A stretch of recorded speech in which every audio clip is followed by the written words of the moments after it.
नमस्कार, मैं हूँ पारितोष कुमार। आप डीडी न्यूज़ देख रहे हैं।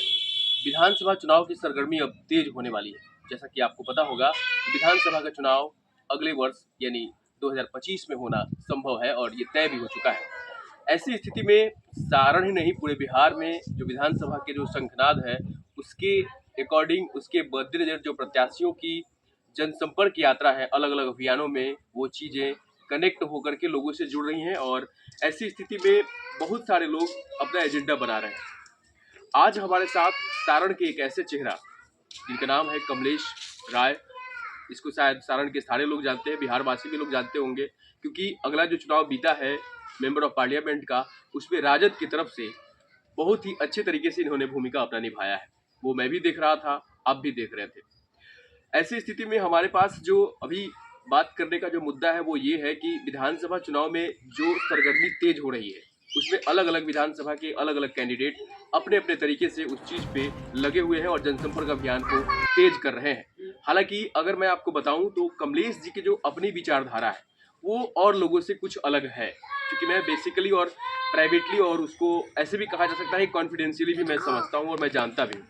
लेकिन मैं अगर बताऊं आपको कि अगर ये जो जनसंपर्क यात्रा कर रहे हैं वो किस बेस पे कर रहे हैं, बाकी चीज़ों पे खैर बात करूंगा तो काफ़ी लंबा हो जाएगा, लेकिन टू द पॉइंट अभी मुद्दे पे आता हूँ कि क्या ये अगर तैयारी कर रहे हैं तो इसका जो बेसिक एजेंडा है वो क्या है, इसके बारे में हम चर्चा करेंगे।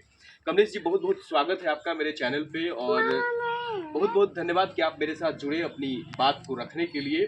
और आगे की जो एजेंडा है टू द पॉइंट बात करते हैं कि कैसे क्या कुछ संभव होने वाला है और क्या कुछ करना है। आपको भी नमस्कार। हमारी बातों को इलेक्ट्रॉनिक मीडिया के माध्यम से परसा विधानसभा के देवतुल्य जनता और सूबे बिहार की आम जनता तक हमारी आवाज़ को पहुंचाने के लिए आपको दिली मुबारकबाद। अभी जो जो आपने स्टार्ट किया, जैसे मैं आपको बताऊं कि जो जनसंपर्क, चूंकि मैं मूवमेंट कर रहा हूं तो मैं देख रहा हूं कि आप लोगों से जनसंपर्क कर रहे हैं। क्या मूड क्या कहता है, क्या कुछ प्लान कर रहे हैं क्या? देखिए, परसा विधानसभा की जो आम आवाम जनता की जो मिजाज वह परिवर्तन की मूर्ति है। आज़ादी से लेकर के आज तक हमारे लिए तो दोनों आदरणीय हैं, माननीय हैं। दो ही परिवार के बीच में सत्ता सिमट करके रह गई। एक बार धन्यवाद के पात्र हैं कि रामानंद यादव स्वर्गीय वकील साहब थे। वो जन इस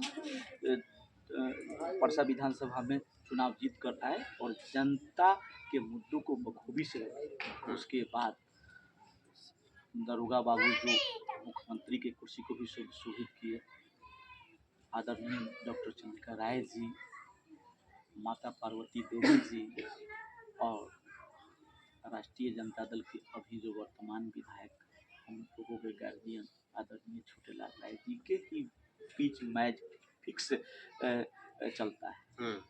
कभी पाला इधर होता है तो पाला उधर होता है। चेहरा दो ही होता है, पार्टी बदल जाता है, समीकरण बदल जाता है।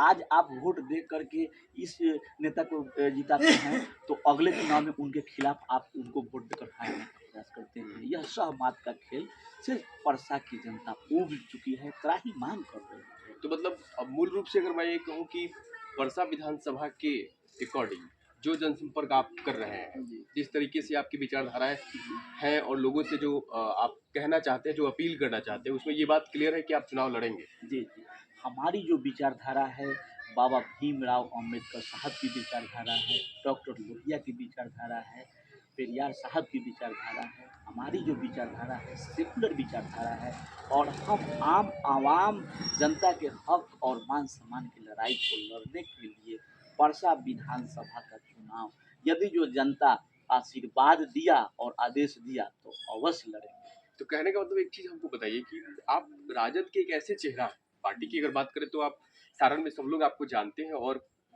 जो वर्तमान विधायक यहाँ के, पर्सनली हम उनके लिए नहीं कुछ कहना चाहते हैं, लेकिन मैं बस इस चूंकि वो चीज़ इससे जुड़ा हुआ है इसलिए मैं ये बात कर रहा हूँ, क्योंकि आप चुनाव लड़ने की बात कर रहे हैं, वही विधानसभा के सीट पे चुनाव लड़ने की बात कर रहे हैं, तो कहीं ना कहीं वो तो इफेक्ट होगा ना पूरी तरह से। अगर आप प्लान कर रहे हैं तो ऐसा क्या कुछ, क्योंकि आप इसको अदरवाइज नहीं लीजिए, हम इस चीज़ को क्लियर समझना चाहते हैं। बिल्कुल, इसको हम क्लियर शब्दों में कहना चाहते हैं कि युवाओं के आइकॉन, बिहार के भविष्य के सीएम हम लोगों के दिल में बसने वाले आदरणीय नेता प्रतिपक्ष तेजस्वी यादव खुले मन से कई बार कह चुके हैं कि अब युवाओं की भागीदारी सुनिश्चित होगी, लोग आश्वस्त रहें और काम के आधार पर टिकट बंटा जाएगा, धन बल के आधार पर, गोली बंदूक के बल पर और पैरवी के बल पर टिकट का बंटवारा नहीं होगा। इसलिए हम पूर्णतः आश्वस्त हैं कि यदि जो एक कार्यकर्ता के हैसियत से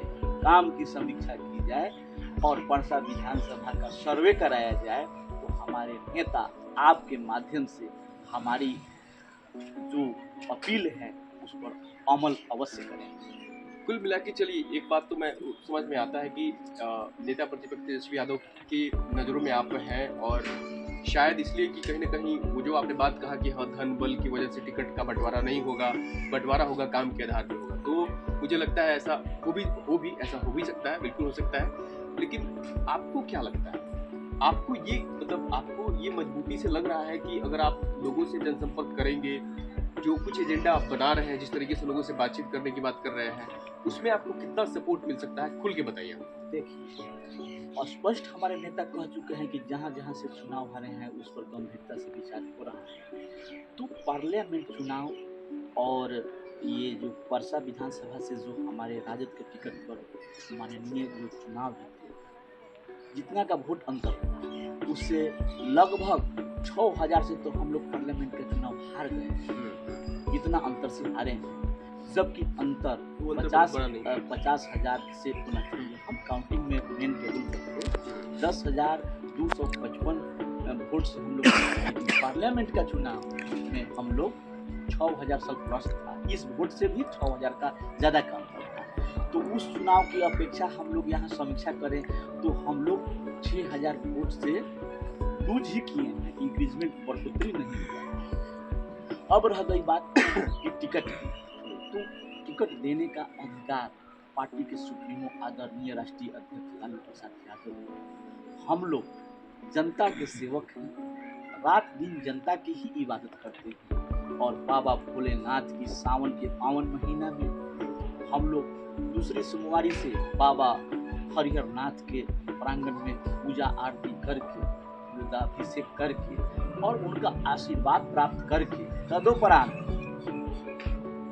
सोनपुर विधानसभा और परसा विधानसभा के सीमावर्ती मंगलपाल पंचायत से हम लोग शुभारंभ करेंगे आशीर्वाद यात्रा, और एक एक मतदाता मालिकों के यहाँ हम जाएंगे और उनसे आशीर्वाद प्राप्त करेंगे कि आपके क्षेत्र का बेटा आपके लिए रात दिन एक करके आपकी आवाज को बुलंद करेगा, आपके मान सम्मान की रक्षा करेगा और क्षेत्र के सर्वांगीण विकास के लिए जब तक हमारे शरीर में प्राण है, खून का एक एक कतरा है, हम परसा विधानसभा की सेवा में समर्पित करने के आपको इस भावना से मैं देवतुल्य जनता का आशीर्वाद प्राप्त करने आशीर्वाद यात्रा कार्यक्रम के तहत परसा विधानसभा के हर बूथ, हर वार्ड, हर टोला, हर कस्बा में जाकर के एक एक मतदाता मालिकों से मैं आशीर्वाद प्राप्त करने का काम करूंगा।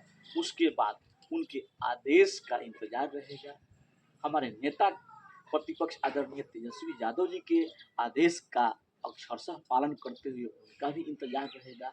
लेकिन हमारे लिए न्यायप्रिय जनता मालिक, जनता के हर सम्मान, उनके मान सम्मान की रक्षा के लिए यदि जो परसा विधानसभा की जनता चाहेगी कि हम उनके सेवा करने के लिए सेवक के रूप में चुनाव लड़ें तो हम अवश्य लड़ेंगे। यह निर्णय परसा की मतदाता बंधुओं, ग्रामीण जनता और अभिभावक बंधुओं, युवा साथियों पर निर्भर करता है। देखिए, दो एंगल यहाँ पे क्लियर हो रहा है। दो एंगल ये क्लियर हुआ है कि आपका तो एजेंडा है कि आप आशीर्वाद यात्रा करेंगे, बिल्कुल जनसंपर्क करके लोगों से आशीर्वाद लेंगे।